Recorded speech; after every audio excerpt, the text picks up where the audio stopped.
भारत में मानसून पवनों का एक सिस्टम मात्र नहीं है, बल्कि अपने आप में पूरा अर्थतंत्र है। क्योंकि भारत की 70% से अधिक भूमि पर अधिकांश वर्षा मानसून के ही माध्यम से होती है, जो भारत में व्यापक स्तर पर कृषि की उत्पादकता को निर्धारित करती है। यानी एक तरह से भारत में खाद्य सुरक्षा को सुनिश्चित करने में महत्वपूर्ण भूमिका निभाती है। इसलिए मानसून का जल्दी आना या मानसून का देरी से आना भारत में व्यापक प्रभाव डाल सकता है। इस विषय पर आज हम चर्चा क्यों कर रहे हैं, चलिए जानते हैं इस वीडियो के माध्यम से। सबसे पहले देखते हैं कि ये पूरी खबर चर्चा में क्यों आई है। चर्चा में आने का सबसे बड़ा कारण ये है कि हाल ही में भारत मौसम विज्ञान विभाग यानी इंडियन मेट्रोलॉजिकल डिपार्टमेंट द्वारा 13 मई 2025 को एक घोषणा की गई है कि भारत के कुछ हिस्सों में दक्षिण पश्चिम मानसून का आगमन हो चुका है। ये हिस्से कौन-कौन से हैं? दक्षिण बंगाल की खाड़ी, यानी आप इसको सामान्य तौर से इस हिस्से के रूप में परिभाषित कर सकते हैं। इसके अलावा दक्षिण अंडमान सागर, दक्षिण अंडमान, ये अंडमान सी की स्थिति है और दक्षिण अंडमान को आप यहाँ गिन सकते हैं, यानी इस हिस्से में मानसून का आगमन हो चुका है।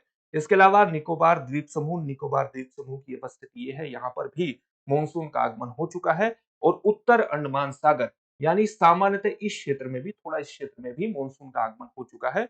और मानसून का आगमन इस क्षेत्र में लगभग एक सप्ताह पूर्व हुआ है। सामान्यतः इस क्षेत्र में मानसून आने की जो अवधि है वो लगभग 19 मई के आसपास होती है, लेकिन इस वर्ष आप देख सकते हैं कि लगभग 12-13 मई के आसपास ही मानसून का आगमन इस क्षेत्र में हो गया है, जो कि पिछले 7 वर्षों में मानसून के सबसे जल्दी आगमन को अभिव्यक्त कर रहा है। पिछले वर्षों में अंडमान क्षेत्र में अगर मानसून के आगमन की तिथि का हम उल्लेख देखें तो 2024 में इस क्षेत्र में मानसून का आगमन 19 मई को ही हुआ था, 2023 में भी 19 मई को हुआ था। इसके अलावा वर्ष 2022 में 16 मई, 2021 में 21 मई, 2020 में 17 मई या 2019 में 18 मई को मानसून का आगमन हुआ था। इस प्रकार से आप देख सकते हैं कि सभी तिथियों का अगर आकलन करें तो इस बार मानसून का आगमन जल्दी हुआ है। सामान्यतः भारत में मानसून के आगमन को केरल में प्रवेश करने के दौरान ही घोषित किया जाता है और केरल में प्रवेश करने की सामान्य तिथि मानसून की कितनी है? 1 जून है। तभी भारत में माना जाता है कि मानसून आ गया है।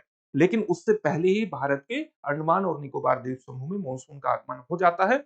लेकिन इस बार वहां पर भी मानसून का आगमन बेहद जल्दी हुआ है और ये संभावना जताई जा रही है कि केरल में भी मानसून का जो आगमन है वो 1 जून के बजाय 27 मई के आसपास हो सकता है, जो मानसून के जल्दी आगमन को अभिव्यक्त करता है। सबसे पहले मानसून प्रणाली के बारे में सामान्य जानकारी हासिल कर लेते हैं। मानसून जो शब्द है, ये मानसून शब्द कहां से आया है? ये एक अरबी शब्द से आया है। अरबी शब्द किससे आया है? मोसिन से आया है, जिसका मतलब क्या होता है? मौसम होता है। मौसम ये किसको अभिव्यक्त करता है? वस्तुतः ये पवनों की एक दोहरी प्रणाली को अभिव्यक्त करता है, पवनों के एक दोहरे सिस्टम को अभिव्यक्त करता है। जब हम दोहरे सिस्टम की बात करते हैं, दोहरी प्रणाली की बात करते हैं, तो इसका मतलब क्या है? इसका मतलब यह है कि पवनों की एक दोहरी प्रणाली देखने को मिलती है। एक प्रणाली हमें जून के माह में देखने को मिलती है, जून जुलाई के माह में देखने को मिलती है, और एक प्रणाली हमें आप कह सकते हैं कि सितंबर अक्टूबर के माह में देखने को मिलती है। एक प्रणाली को हम दक्षिण पश्चिम मानसून के रूप में परिभाषित करते हैं और दूसरी प्रणाली को हम उत्तर पूर्वी मानसून के रूप में परिभाषित करते हैं। एक प्रणाली को आप समर ग्रीष्म मानसून के रूप में परिभाषित करते हैं और दूसरी प्रणाली को आप विंटर मानसून के रूप में, शीतकालीन मानसून के रूप में परिभाषित कर सकते हैं। अब यहाँ पर देखिए कि जो समर मानसून होता है, जिसका आगमन भारत में 1 जून को जब वो केरल में प्रवेश करता है तब माना जाता है, और 1 जून को केरल में प्रवेश करने की अवधि से लेकर के लगभग 15 जुलाई तक पूरे भारत में मानसून फैल जाता है। और इसके माध्यम से जो ये दक्षिण पश्चिम मानसून है, इसके माध्यम से भारत के 70% से अधिक हिस्से में अधिकांश वर्षा होती है, जो कि भारत में कृषि की उत्पादकता को, विशेष तौर से खरीफ की फसल की उत्पादकता को विशेष रूप से प्रभावित करता है, निर्धारित करने का प्रयास करता है। क्योंकि खरीफ की फसल का समय क्या है? खरीफ की फसल का समय है जुलाई से लेकर के अक्टूबर का समय है लगभग। तो जुलाई के समय में खरीफ की फसल की बुआई होती है, तो मानसून कितना जल्दी आता है और कितना देरी से आता है, यही बात निर्धारित करती है कि खरीफ की फसल की बुआई जल्दी होगी या देर से होगी। भारत में खरीफ की फसल की उत्पादकता कितनी होगी, वो कम होने की संभावना है, ज्यादा होने की संभावना है। और सरकार के लिए एक निर्धारित भी होता है कि सरकार समय से पहले ही सभी तरह की आकस्मिकताओं के प्रति अपनी नीति का निर्माण कर सके, नीतिगत निर्णय ले सके मानसून के इस आगमन के आधार पर। और इसलिए भारत में आईएमडी द्वारा मौसम का पूर्वानुमान करना बेहद ज्यादा महत्वपूर्ण हो जाता है। यहाँ पर आईएमडी के बारे में भी सामान्य तथ्यों को जान लीजिए। इसकी स्थापना अंग्रेजों के शासनकाल में ही 1870 में हुई थी और ये पृथ्वी विज्ञान मंत्रालय की एक महत्वपूर्ण एजेंसी है। पृथ्वी विज्ञान अर्थ साइंस मिनिस्ट्री की जो एक महत्वपूर्ण पृथ्वी विज्ञान मंत्रालय अर्थ साइंस मिनिस्ट्री की एक महत्वपूर्ण एजेंसी है आईएमडी, जो की घोषणा करती है। भारत में मॉनसून को निर्धारित करने वाले कई महत्वपूर्ण कारक हैं। जैसे एक कारक ये है कि तिब्बत के पठार में जो कम दबाव का क्षेत्र बनता है, वो भारत में दक्षिण पश्चिम मॉनसून के आगमन का एक महत्वपूर्ण कारक कारक है। इसी प्रकार से भारत में जो उत्तर पूर्वी मॉनसून है, जिसकी शुरुआत आप अक्टूबर सितंबर के लास्ट या अक्टूबर से मान सकते हैं और जो जिसके कारण दिसंबर में तमिलनाडु के तटीय क्षेत्रों में काफी बेहतर बारिश होती है, काफी वर्षा होती है। उसका कारक एक माना जाता है कि तिब्बत के पठार में एक अधिक दबाव का क्षेत्र बन जाता है और उससे दक्षिण पश्चिम मानसून की, माफ कीजिएगा, उत्तर पूर्वी मानसून की एक दिशा इस प्रकार से निर्धारित होती है। इसी प्रकार से मानसून प्रणाली को प्रभावित करने वाला एक महत्वपूर्ण कारक क्या है? Inter tropical convergence zone. आपने इसका नाम सुना होगा, ITCZ, inter tropical convergence zone. ये क्या है? ये भूमध्य सागर के क्षेत्र, माफ कीजिएगा, विषुवत रेखा के आसपास एक कम दबाव का, एक नैरो कम दबाव का क्षेत्र होता है। कम दबाव का क्षेत्र यहाँ पर क्यों बनता है? इसलिए बनता है क्योंकि ये क्षेत्र सूर्य तप की अधिक मात्रा, यानी ऊष्मा की अधिक मात्रा सूर्य से ग्रहण करता है, जिससे यहाँ गर्म वायु उत्पन्न होती है और गर्म वायु क्या होती है? वो ऊपर उठती है और इसका स्थान लेने वाले अन्य व्यापारिक पवनें आती हैं। जैसे उत्तर पूर्व से जो विषुवत का क्षेत्र है, उत्तर पूर्वी क्षेत्र से यहाँ पर व्यापारिक पवनें इस प्रकार चलती हैं और दक्षिण पूर्वी क्षेत्र से व्यापारिक पवनें इस प्रकार चलती हैं। और क्योंकि गर्मियों के मौसम में जो ITCZ है, ये उत्तर की ओर थोड़ा खिसक जाता है, जो भारत में मानसून के आगमन का एक महत्वपूर्ण कारक भी बनता है।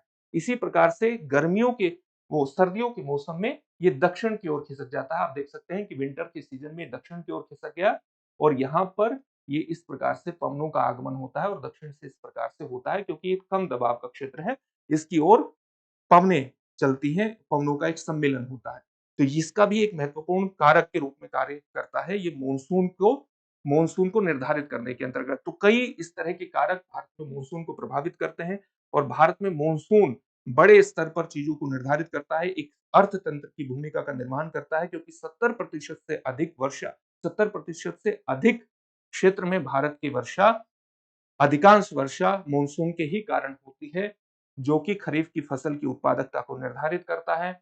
जून से सितंबर के माह में जो बारिश होती है वो भारत के लिए बेहद ज्यादा महत्वपूर्ण होती है। वो भारत में कृषि उत्पादकता की एक जीवन रेखा के रूप में एक महत्वपूर्ण निर्धारक होती है, खासकर खरीफ फसलों के लिए। साथ ही भारत में जलाशयों में कितना पानी होगा, भारत में भूजल स्तर का संभरण कितना होगा, नदियों का प्रवाह कितना बनेगा। नदियों, जो कुछ ऐसी नदियां भारत में हैं जो कि केवल मानसून वर्षा पर ही डिपेंड है, तो उनके माध्यम से जो अलग-अलग क्षेत्र सिंचाई, अलग-अलग क्षेत्रों में जो सिंचाई होती है, तो वो सिंचाई के कितने क्षेत्रों को कवर करेंगे, इससे भी उत्पादकता निर्धारित होती है।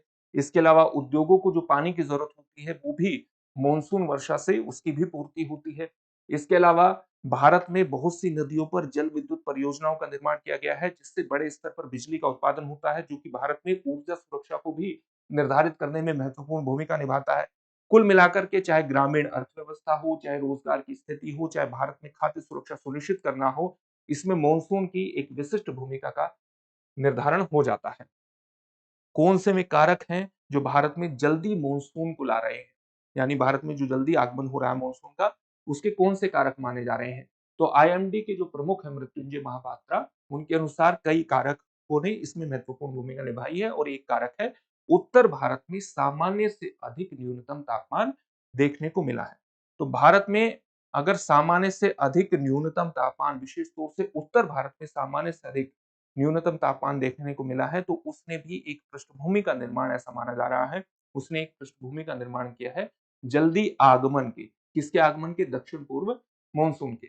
इसके अलावा निचले स्तर पर पश्चिमी हवाओं की उपस्थिति और मजबूत। जब हम निचले वायुमंडलीय स्तर पर पश्चिमी हवाओं की उपस्थिति और उनकी मजबूती की बात करते हैं, तो इसका मतलब है कि 1 से 2 किलोमीटर समुद्र तल से 1 से 2 किलोमीटर की ऊंचाई पर पश्चिमी हवाओं की उपस्थिति ने दक्षिण पश्चिम मानसून के तीव्र आगमन की पृष्ठभूमि का निर्माण किया है, क्योंकि इससे अरब सागर से भारतीय भूमि की ओर जो पवनों का प्रवाह है वो तीव्र हुआ है और इसने भी भारत में तीव्र मानसून की पृष्ठभूमि का निर्माण कर दिया है। इसके अलावा ऊपरी वायुमंडल में पूर्वी हवाओं की उपस्थिति और मजबूती। इसका मतलब क्या हुआ कि जो ऊपरी वायुमंडलीय क्षेत्र है लगभग 10 से 12 किलोमीटर का क्षेत्र है, उसमें पूर्वी हवाओं की उपस्थिति और उनकी मजबूती, इसने जो निचले स्तर पर पश्चिमी हवाएं हैं उसके साथ मिलकर के पूरे मॉनसून परिसंचरण सिस्टम को प्रभावित किया है और उसको एक स्थायित्व और संतुलन प्रदान किया है, ऐसा वैज्ञानिकों का मानना है, जिससे भारत में जल्दी मॉनसून के आने की पृष्ठभूमि बनी है।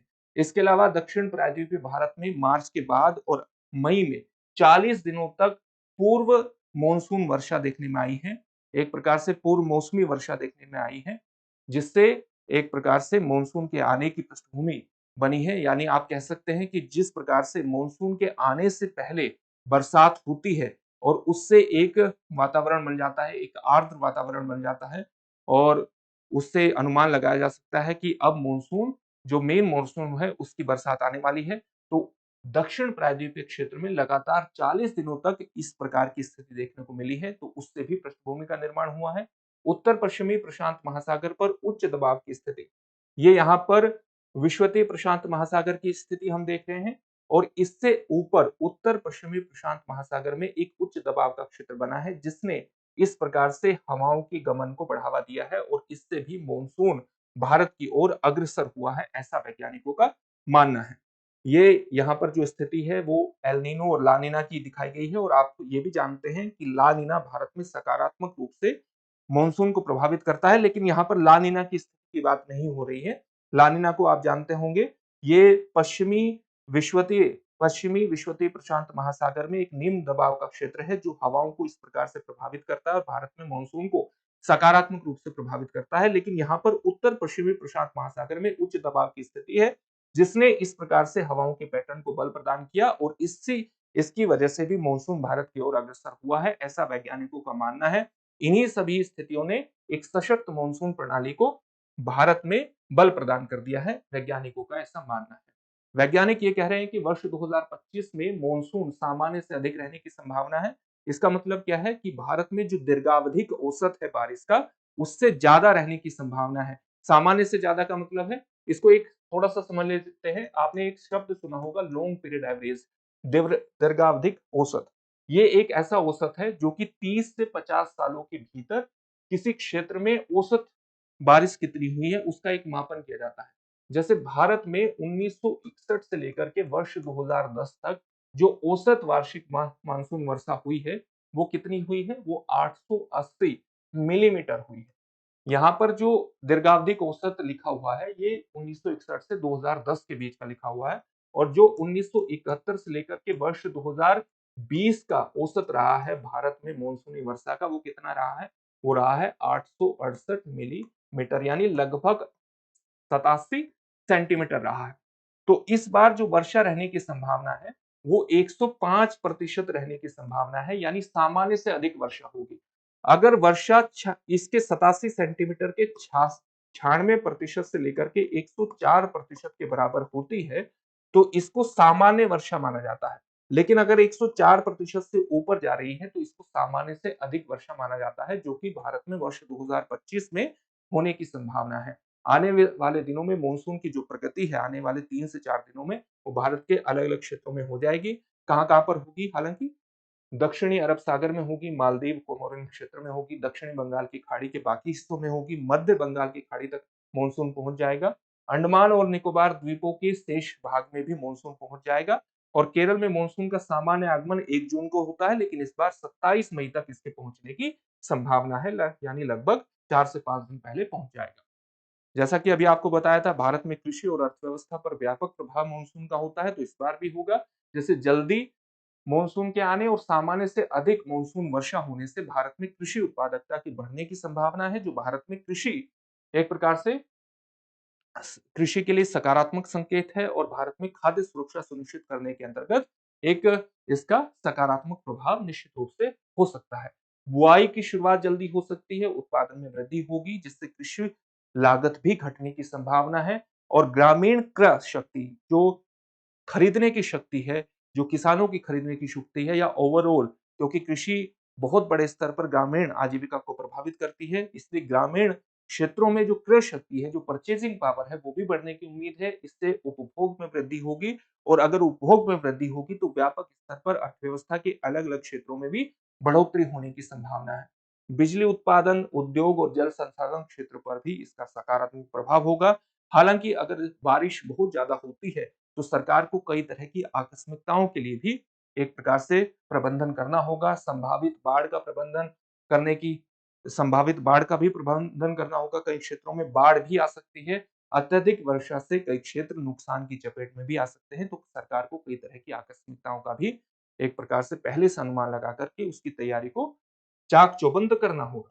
अब इस टॉपिक से संबंधित एक प्रश्न देखते हैं। प्रश्न क्या है? भारत में इस वर्ष मानसून के जल्दी आगमन का एक प्रमुख कारक कौन सा है? पहला ऑप्शन है समुद्र सतह का तापमान कम होना, दूसरा ऑप्शन है पृथ्वी का घूर्णन, तीसरा ऑप्शन है प्रशांत महासागर में वायुमंडलीय दबाव में कमी, और चौथा ऑप्शन है उत्तर भारत में सामान्य से अधिक न्यूनतम तापमान। इस प्रश्न का उत्तर आप हमें कमेंट बॉक्स में कमेंट करके जरूर दीजिए। फिर से एक नए सेशन में आपसे मुलाकात होगी। धन्यवाद।